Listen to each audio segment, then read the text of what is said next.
वजीर ज़राअत तुम्मला नागेश्वर राव ने भद्राद्री कोत्तागुड़म जिले के आशवरा पीट पाम ऑयल फैक्ट्री का अचानक मुआयना किया। रियासती वज़ीर ने हाल ही में फैक्ट्री में बार बार खराबी के मसले से मुतालिक दरियाफ्त किया। उन्होंने किसानों को किसी किस्म की परेशानी का सामना न करने के लिए इक़दाम करने पर जोर दिया। इस मौके पर रियासती वज़ीर तुम्मला नागेश्वर राव ने मीडिया से बात करते हुए कहा कि पाम ऑयल की काश्त मुल्क भर में 13 लाख एकड़ पर होती है, जबकि सिर्फ तेलुगु रियासतों में 10 लाख एकड़ पर पाम ऑयल की काश्त की जाती है। उन्होंने कहा कि उन्होंने सिर्फ तेलंगाना में 10 लाख एकड़ पर पाम ऑयल को ज़बरदस्त काश्त लाने का हदफ मुकर्रर किया है। उन्होंने कहा कि इनका हदफ पाम ऑयल की इमदादी कीमत 25,000 तक लाना है।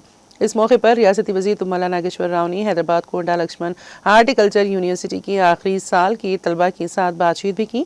इस दौरान तलबा ने रवायती फसलों के साथ बागबानी की फसलों में इंटरक्रॉपिंग के बारे में किसानों के तजुर्बा से मुतालिक वाक़फ़ियत हासिल की। इस मौके पर रियासती वज़ीर तुम्मला नागेश्वर राव ने हैदराबाद कोंडा लक्ष्मण हार्टिकल्चर यूनिवर्सिटी में ज़राई तालीम हासिल करने वाले तमाम तलबा को मुबारकबाद देते हुए कहा कि अपने 40 साल सियासी सफ़र में उन्होंने IAS, IPS, इंजीनियर और बड़े ताजिर देखे हैं और ज़राअत से ज़्यादा मुनाफा बख्श कारोबार कोई नहीं है।